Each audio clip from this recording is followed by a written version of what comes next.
السلام علیکم ورحمۃ اللہ وبرکاتہ۔ ناظر اکرام، آج کے اس ویڈیو میں ہم بات کریں گے اس ذات کی جو کہ صرف تاریخ کا ایک حصہ ہی نہیں بلکہ روحوں کا نور ہے۔ جی ہاں، آج ہم بات کریں گے نواسۂ رسول، جگر گوشہ بطول، شہزادہ حیدر کرار، سید شہداء، امام علی مقام امام حسین رضی اللہ تعالیٰ عنہ کے فضائل پر۔ وہ حسین جنہوں نے صرف ظلم کے خلاف آواز ہی نہیں اٹھائی بلکہ حق کے لیے اپنے پورے کنبے کو قربان کر دیا، اپنی جان کی قربانی دے کر جس نے حق کو زندہ کیا۔ آج ہم ان کی فضائل کو حدیثوں کی روشنی میں سمجھنے کی کوشش کریں گے۔ ترمذی شریف میں نبی صلی اللہ تعالیٰ علیہ وسلم کی ایک حدیث مبارکہ ہے۔ حضور نے فرمایا، الحسن والحسین سید شباب اہل الجنہ۔ حسن اور حسین جنت کے جوانوں کے سردار ہیں۔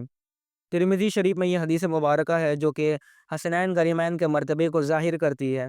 یہ حدیث مبارکہ حسنین غریمین کے مرتبے کو ظاہر کرنے کے ساتھ ہی ساتھ ان کے جنتی ہونے کے لیے بشارت بھی ہے۔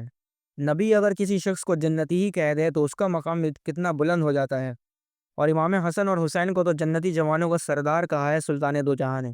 بھلا اس کا کیا مقام ہوگا جنہیں نبی صلی اللہ تعالیٰ علیہ وسلم جنتی جوانوں کا سردار کہیں۔ حسنین غریمین کو یہ درجہ صرف ان کے نسب اور سلسلے کی وجہ سے نہیں بلکہ ان کی روحانی اور اخلاقی بزرگی کی وجہ سے بھی ہے۔ جنت کے سارے جوان امام حسن و حسین کے پیچھے چلیں گے۔ سبحان اللہ! جو امام حسن و حسین سے محبت کرتے ہیں ایک پر کمنٹ میں یا حسین ضرور لکھے۔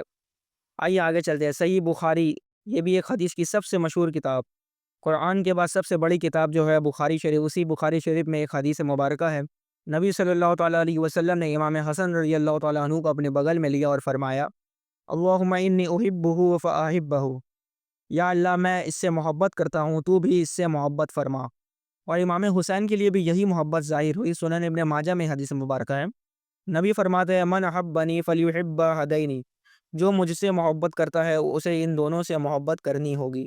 ناظر کرم، نبی صلی اللہ تعالیٰ علیہ وسلم کی محبت وہ محبت ہے کہ جس کے بغیر ایمان ہی نہیں ہے، اور نبی فرما رہے ہیں جو مجھ سے محبت کرے گا اسے ان دونوں سے بھی محبت کرنی پڑے گی۔ مطلب سچے ایمان کے لیے امام حسن اور حسین کی محبت بھی ضروری ہے۔ یہ صرف ایک جذبہ نہیں، یہ محبت ایک ایمانی تقاضا ہے۔ نبی کی محبت حسنین کریمین سے ان کی روحانی تعلق اور دین کا مرکزی اصول سے جڑی ہوئی ہے۔ تو ان حدیث مبارکہ سے بھی صاف ظاہر ہوتا ہے کہ ہمارے نبی صلی اللہ تعالیٰ علیہ وسلم حسنین کریمین سے کتنی محبت کیا کرتے تھے۔ آئیے آگے بڑھتے ہیں۔ ایک بہت ہی مشہور حدیث شریف جو کہ مسند احمد میں ہے، نبی فرماتا ہے، حسین منی وانا من الحسین، حسین مجھ سے ہے اور میں حسین سے ہوں۔ آپ الفاظوں پر غور کریں، نبی فرماتے ہیں حسین مجھ سے ہے اور میں حسین سے ہوں، یعنی یہ صرف رشتہ داری کا تعلق نہیں، یہ الفاظ رشتہ داری کے تعلق تک محدود نہیں ہے، یہ روحانی وراثت کا اظہار ہے۔ حسین نے نبی کے دین، سنت اور حق کا پیغام کو اپنے جسم و جان کی قربانی دے کر زندہ رکھا، اور امام حسین کے صدق و اخلاق اور قربانی میں نبی صلی اللہ تعالیٰ علیہ وسلم کے حسن اخلاق کا جلوہ دکھائی دیتا ہے۔ مسند احمد کی یہ حدیث مبارکہ نبی صلی اللہ تعالیٰ علیہ وسلم اور شہید اعظم امام حسین رضی اللہ تعالیٰ عنہ کے روحانی تعلق کو ظاہر کرتا ہے۔ یہ حدیث نبی صلی اللہ تعالیٰ علیہ وسلم کی حسین پاک کی محبت کی دلیل بھی ہے۔ حسین منی وانا من الحسین، سبحان اللہ! تو یہ حدیث مبارکہ بھی امام حسین کے مرتبے کو ظاہر کرتا ہے۔ ترمذی شریف میں ایک حدیث مبارکہ ہے جس میں نبی صلی اللہ تعالیٰ علیہ وسلم رو رو کر فرما رہے تھے، مجھے جبریل نے آ کر بتایا ہے کہ میری یہ امت میرے نواسے کو قتل کرے گی۔ یعنی نبی صلی اللہ تعالیٰ علیہ وسلم کو حیات ظاہری میں ہی یہ پتہ تھا کہ ان کے نواسے یعنی امام حسین رضی اللہ تعالیٰ عنہ کو کرب و بلا میں کس قدر شہید کیا جائے گا، اور نبی صلی اللہ تعالیٰ علیہ وسلم نے کرب و بلا کی وہ مٹی بھی دیکھی تھی جس پر امام حسین شہید ہوں گے۔ اللہ اکبر! میرے نبی کے دل پر کیا ہی درد گزرا ہوگا جب انہیں پتہ چلا کہ ان کے نواسے کو، جس سے وہ بے انتہا محبت کرتے ہیں، ان کو کوئی اور نہیں بلکہ انہی کی امت قتل کرے گی۔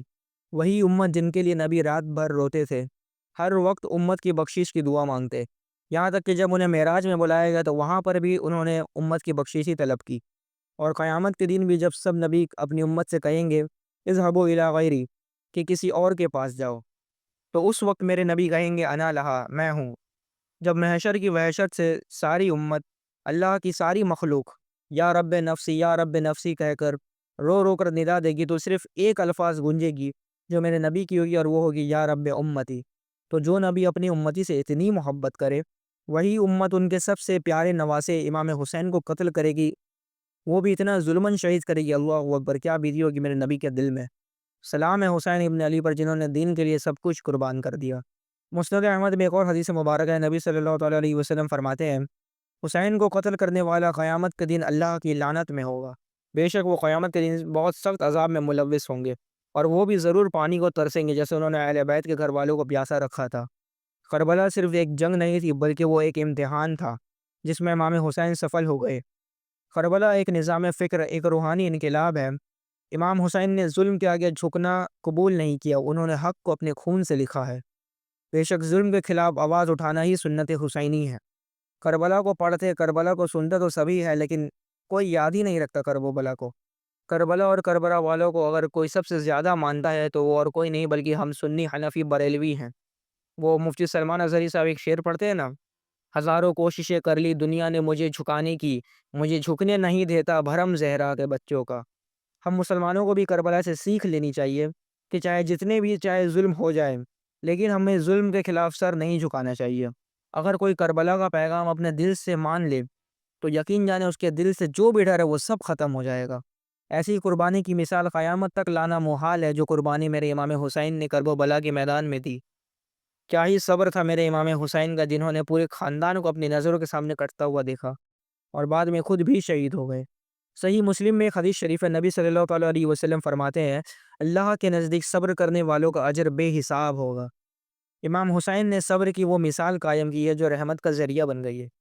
انہوں نے بھوکی آنکھوں سے اپنے اصحاب اور اہل بیت کو قتل ہوتے ہوئے دیکھا، اپنے پورے کنبے کو شہید کروا دیا، لیکن ایک بار بھی وہ حق سے نہیں مکرے۔ ان کا صبر، ان کا اخلاق ہر مومن کے لیے ایک مثال ہے۔ یہی صبر قرآن کے اصول کے عملی اظہار ہے۔ اللہ تبارک و تعالیٰ فرماتا ہے نا، ان اللہ مع الصابرین، اللہ صبر کرنے والوں کے ساتھ رہتا ہے۔ تو صبر کا بہت بڑا اجر ہوتا ہے۔ اور رہی بات امام حسین کے صبر کی، تو ان کے صبر کا اجر ہم انسانوں کے حواس میں نہیں آ سکتا۔ جس حسین نے دین کے لیے اتنی قربانی دی، آج ان کو سب سے زیادہ ماننے کا کلیم کرنے والے لوگ ڈھول اور تعزیہ لے کر ان کی شہادت کا تماشا بناتے ہیں، اور کچھ کالے کپڑے والے کھٹمل ماتم کر کے اپنے غم کا اظہار کرتے ہیں۔ کربلا کی اگر آپ تاریخ کو پڑھیں گے تو آپ کو پتہ چلے گا کہ امام حسین کو کوفہ والوں نے خطوط لکھ لکھ کر دعوت دی تھی کہ آپ کوفہ آئیں اور ہم آپ کی بیعت کریں گے۔ امام حسین نے چیک کرنے کے لیے حضرت مسلم بن عقیل کو بھیجا تھا جو ان کے چچا زاد بھائی تھے۔ تو پہلے تو کوفے والوں نے بہت ہی خودداری اور وفاداری دکھائی، سب نے حضرت مسلم بن عقیل کے ہاتھ پر بیعت کی، لیکن یزید نے جیسے ہی کوفے کا گورنر چینج کیا اور عبید اللہ بن زیاد کو گورنر بنایا، تو سارے کوفہ والے عبید اللہ بن زیاد کی دھمکی سے ڈر گئے اور اس کے خزانوں پر بک گئے۔ اس نے حضرت مسلم بن عقیل کو بھی شہید کروا دیا 9 ذی الحج کو۔ اور امام حسین جب کربلا میں آئے تو کوفے والوں نے ان کے ساتھ بھی غداری کی۔ جب یہ کربلا کا واقعہ ہو گیا تھا اور اہل بیت اطہار کی عورتوں کو اور باقی فرد کو جب کوفے سے لے جایا جا رہا تھا تو کوفہ والے سب ماتم کر رہے تھے، چھت پر آ کر اپنے سینے پیٹ رہے تھے۔ اور یہ بات شیعہ کتاب میں ہی لکھا ہے۔ شیعہ جو کہتے ہیں نا ہم حضرت علی سے اتنی محبت کرتے ہیں، امام حسین سے بہت محبت کرتے ہیں، یہ بھی جان لیجئے کہ اصل دھوکہ دینے والے یہ شیعہ ہی تھے۔ اور ایک شیعہ کی بہت ہی مشہور کتاب ہے، اس میں تو یہ بھی لکھا ہے کہ حضرت زینب نے انہیں بد دعا بھی دی تھی۔ وہ کہہ رہے تھے کہ تم نے غداری کیا، ہمیں بلا کر ہمیں دھوکہ دیا تم کوفے والوں نے، تم یہ سینہ پیٹ رہے اور ابھی دکھا رہے ہو غم کا اظہار کر رہے ہو سینہ پیٹ کر، تم قیامت تک ایسے ہی سینہ پیٹتے رہو گے۔ یہ خود شیعہ کتاب میں ہی لکھا ہے۔ خیر یہ ویڈیو فضائل پر ہے، رد پر دیں، انشاءاللہ رد پر آگے اور بھی ویڈیوز آئے گی۔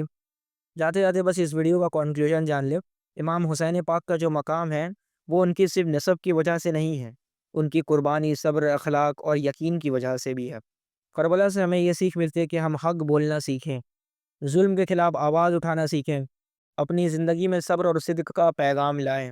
اور میرے ویور سے میں یہ کہہ رہا ہوں کہ اگر آپ بھی امام حسین سے سچی محبت کرتے ہیں تو محرم الحرام میں ڈھول نہ بجائیں، نہ ہی کوئی تعزیہ نکالیں، کسی طرح کا کچھ تماشا نہ کریں۔ اگر اللہ نے طاقت دی ہے تو امام حسین کے نام پر شربت کی سبیل لگائیں، جتنا ہو سکے نیاز کر کے امام حسین کو ایصال ثواب کریں، اور تمام شہداء کربلا کو بھی کریں، ذکر کی محفل منعقد کریں اور نماز نہ چھوڑیں۔ آج کل بہت دیکھا جاتا ہے کہ تعزیہ کے چکر میں سب نماز چھوڑ کر تعزیہ کے پیچھے چلے جاتے ہیں، اور وہاں امام حسین تلوار اور تیروں کی سائے میں نماز پڑھتے تھے۔ تو یہ جو خود کو سچا حسینی کہنے والے تعزیہ نکالتے ہیں، یہ کچھ ان کی محبت ہے، یہ سب ڈھونگ ہے۔ انہیں کہے جب ان کا بیٹا یا ان کا کوئی خاندان والا مر جائے نا، تب ڈھول بجا کر تعزیہ نکال کر پڑے، دھوم دھام سے میت نکالے، تب انہیں سمجھ میں آئے گا۔ جس نبی نے ڈھول کو حرام کیا، ان کے ہی بیٹے کی شہادت میں یہ خبیث ڈھول بجا کر تماشا کرتے ہیں۔ تو محرم الحرام میں ہر قسم کی خرافات سے پرہیز کریں اور جتنا ہو سکے ایصال ثواب، صدقہ خیرات اور عبادات کریں۔ اور اگر آپ کو یہ ویڈیو پسند آیا تو اسے لائک کریں، چینل کو سبسکرائب کر کے بیل نوٹیفیکیشن دبا دیں، اور اس ویڈیو کو شیئر ضرور کریں تاکہ حسینی پیغام ہر دل تک پہنچے۔